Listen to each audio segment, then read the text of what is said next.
We got one more story for y'all. I hope y'all can take it. Because it's a story of a Grammy award-winning hip-hop pioneer, the queen of rap music, somebody I've been checking since I was 12 years old. The champ is here. And that champ is Queensbridge's own Roxanne Shante.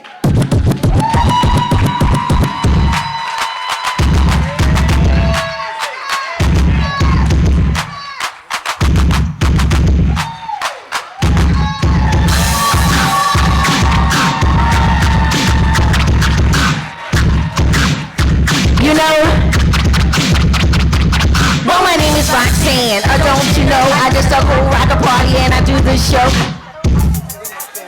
You know, listen, every time I hear that beat, I get ready to get into it. And the sisters were amazing. In every sense of the word. Every story, there was some piece and part of it that was part of your life that made you want to laugh, made you want to cry, made you want to fight, made you want to cuss. Now, I'm at a point in my life where I do what it is that I want to do for the people that I want to do it for. That is a blessing within itself. So sometimes I'm going to cuss, which means I may not get invited back. So that means enjoy every minute of it.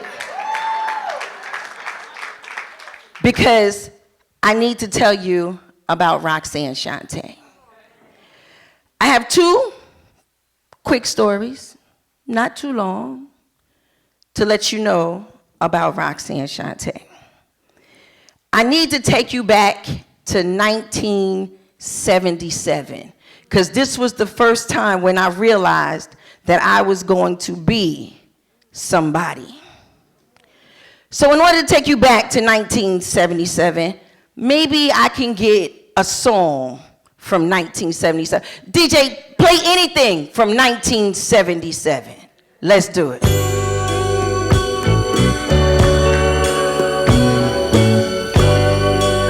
Now, it's 1977. You walk into the living room. You cutting through the beads. Everybody's mama had them beads. And you walking past that big phone on the wall with that long ass cord. And you smell pine in the bathroom. And she put a little bit of bleach in the dishwater. You got fruit on your table. And you say, yes, ma'am, and yes, sir. You respect your neighbors like they were family members. So now, I'm bringing you to 1977. 1977, I am going to a public school. My mom happened to be a domestic worker. And so at that time, she was working for this lady, and she used the lady's address because she always felt like, you know what? It was a better education outside of where we lived. I'm from Queensbridge. Queensbridge Public Housing, the largest housing project in the world. 30,000 tenants on any given day. There is nothing bigger than us, and there is nothing better than us, and I will represent them until the day I die. So I am public housing, project born, straight from NYCHA. Yeah, I'll fight you. That's me. So my mom figures that it's a better education if she sends me to a school where there are white children because there are white books, and then there are white teachers, and you're going to learn white lessons, and you're going to be able to deal with the world in this way when you go outside of the projects, because everybody that you live with is not who you're going to work with. So I need you to be able to know them, and the best way to know a motherfucker is from when they little. So she takes me to the school, and I'm the only black child in my class. But not just 1 year, all the way from the 1st grade to the 6th grade. So in 1977, I done made it through the first year, made it through 1st grade. I already went to school reading and writing. My mother felt that it was very important to make sure that I stayed ahead of everybody. So physically, I'm gonna be ahead. Mentally, I'm gonna be ahead. Educationally, I'm gonna be ahead. So I came in reading and writing. So I was already advanced. The teachers were a little, they was a little upset about that to a certain point, because they would say, Lolita, did you do your work? And I would say, yes, ma'am, I've finished already. I'll just sit here with my hands folded. Okay, well, Lolita, we're going to give you a phonics book. She handed me a phonics book. Oh, I had this at home. I already know the answers, but do you still want me to do it? Because I will. No, Lolita, just sit here and let's just wait for the rest of the class to catch up with you. Okay, so that gives Lolita a chance to fantasize about who I'm going to be, what I'm going to become. January 23rd or 24th, I might be off by the date because it's been quite a few years. But I want to say January 23rd or 24th, they played Roots on TV. For the very first time. And they didn't play Roots. It wasn't like it was just one show. It was a whole fucking week of Roots. So they was gonna get to the root of it. And my mom said, listen, because we only had that one TV in the house, so everybody come in my room, we gonna watch Roots. And I don't know why, because my family's from Anniston, Alabama, so, we understood Roots. My mother's sitting there the whole time, cussing at the TV, stomping her feet, getting up to go get water, coming back, she's all upset. And I'm saying, why are we doing this for a whole week? Let's go back to Beretta or Kojak. Let's do that. Because obviously, this here is upsetting the household. So, the last night of Roots, my mom and her friends got together. So they decided they was just gonna smoke weed this night because they just done had enough. So she done brought out the album cover and they cleaning the weed and shaking the seeds array and everything else, you know what I'm saying? And whoever knew how to roll the best joint, rolled the best joint, and they sitting around, they like, look at this shit here. But I have to go to school. So I go to school. My teacher, I'll never forget her name, Miss Weinstein, she decides we're gonna do a time capsule. So everybody put something in the time capsule, and we're gonna open it up in 20, 30, or maybe 50 years from now, depending on what they want to do with the time capsule. So I say, okay, I'm very polite, super advanced, wait my turn, raise my hand, never go out of turn. Other kids in the class, they not raised like that. They literally do what they want to do when they want to do it. I don't understand how come, but they do. So, we standing outside. They done dug the hole for the time capsule. And I had an arch nemesis in class. Okay? And we're just going to call him Argiro. So, I'm standing on this side because they got the girls on this side. He's standing on that side, they got the boys on that side, and he holds up a note. And he says, hey, Lolita, look. So I'm looking. I can't really see what it says. And then I get closer, and I look, and I say, it says, Lolita's a nigger. So as soon as I see that, I raise my hand, trying to get the teacher's attention. Miss Weinstein, oh, please. Still not going out of turn, still not yelling, just raising my hand, please, Miss Weinstein. Lolita, just wait till afterwards. I'm raising my hand just still don't want to talk out of turn because that's the way I'm raised. Still. They said, okay, we're going to close the time capsule. Argiro looks at me again and says, "Hey, Lolita," and balls it up. And just as the capsule was closing, he tossed it in there. And they closed it. So, I collapsed like Whoopi did when Suge pulled off.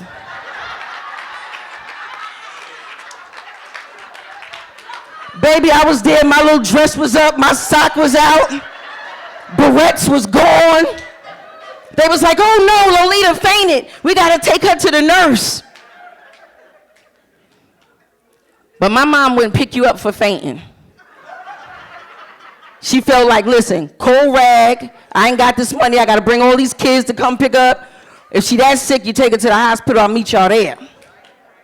So, I'm sitting there and I'm waiting for the bus to come get me, because remember, I'm a bus child. I'm the only black, so I have to catch the bus. They announce that you're a bus child, so that takes me all the way back to my projects, to my home, to my neighborhood, to my mom. So hold on one second, let me drink some.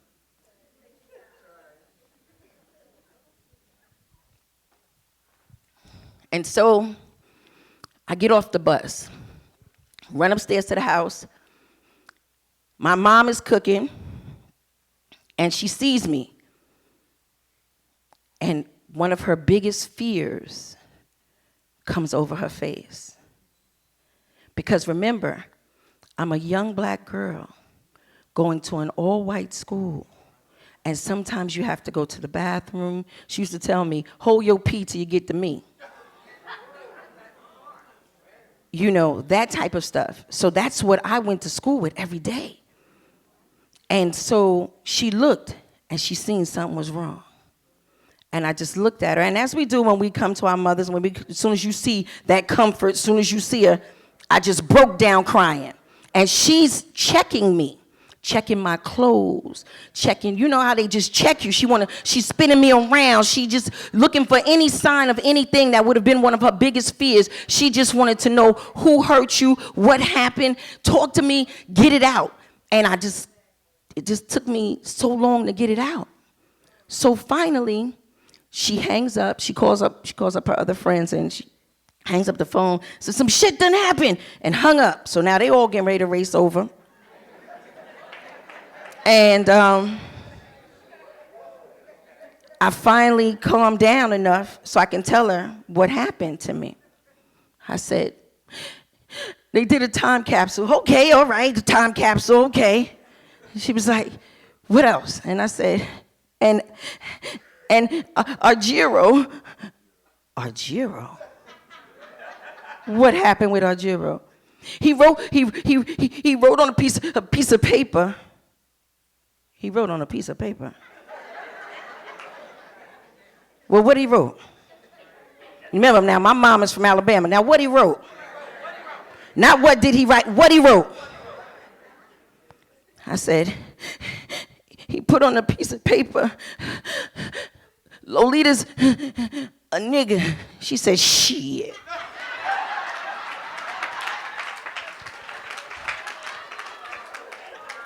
Go in there and wash your face. So now, she gets on the phone so that this way she could take back the SOS that she done sent out. So she gets on the phone with one of our best friends, which was Miss Barbara, and she says to Miss Barbara, she says, "Barbara, get this shit. He done wrote on some old piece of paper that, and she called me Shan. That Shan's a nigga, and she all upset about that and everything. Yeah, that came from writing that, you know, he's watching that Roots and shit, yeah." So she says, "Come here, let me talk to you." She said, "Well, I hate to break this to you, but whenever they open up that capsule, you still gonna be a nigga. That's not gonna change. But the catch is, what type of nigga will you be?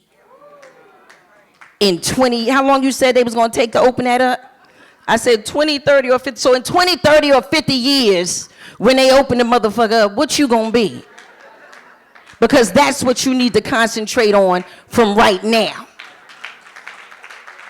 When they open this up and they talk about you, what are they going to say?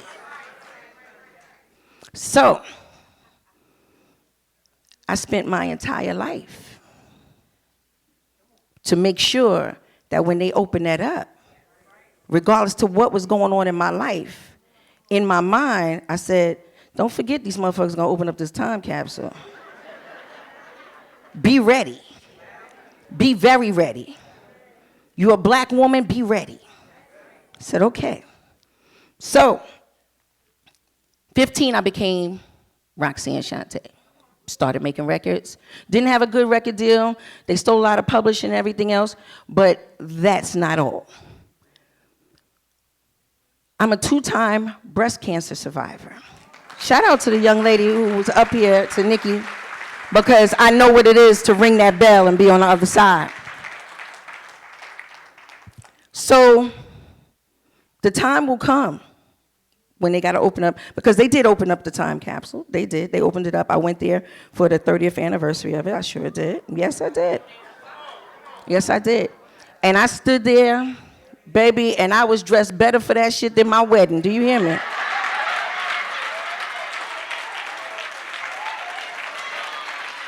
I showed up late, tiptoed across the grass, ass all up, baby. Hold on 1 second. Yes, it's Lolita. How are you? Now they're like, oh, that's right. You became a rapper. You're doing all these great things, da-da-da. Absolutely. So I'm standing there. I wait for them to open it up.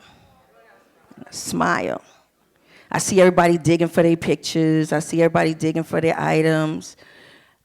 And I see the note. And I see that it's balled up. And I pick up the note. And it was like, oh, that's all you want is just that piece of paper? Absolutely. That's all I want is a piece of paper. I took the paper, put it in my bag, and have used it as motivation every time I think of something. So, when I look at it, when rappers started saying, oh, you know what? Rappers are not selling records no more.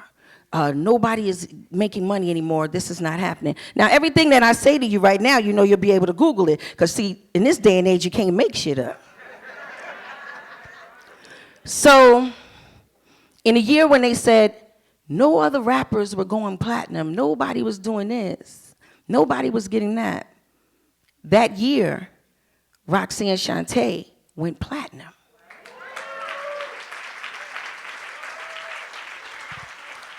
When they said that rappers were no longer, especially old school classic rappers, oh no, they're not, you know, people don't want to hear them, people don't want to see them, people don't want to be bothered with them. It's not that. I started with a radio show that only had 30,000 listeners.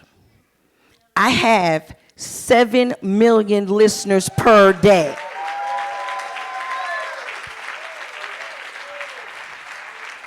I'm on Rock the Bells radio. Listen, and when I tell you the same way I am now is the same way I always am, that's what I do. I have 7 million listeners per day. I have on Netflix one of the most rewatched movies ever.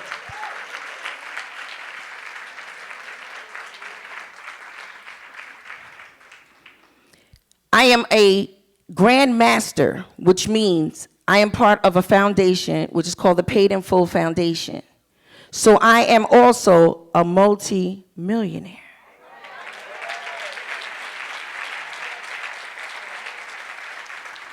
And baby, this last one that I'm about to say now, no one ever thought would be possible.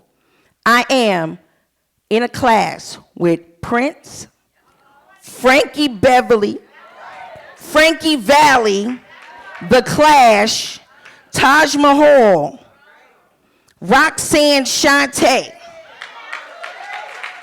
is a Lifetime Achievement Award winner from the Grammy.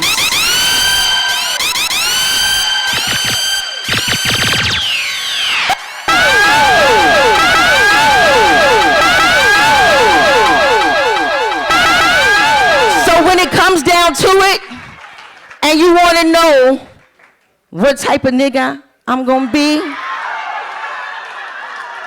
I am that nigga.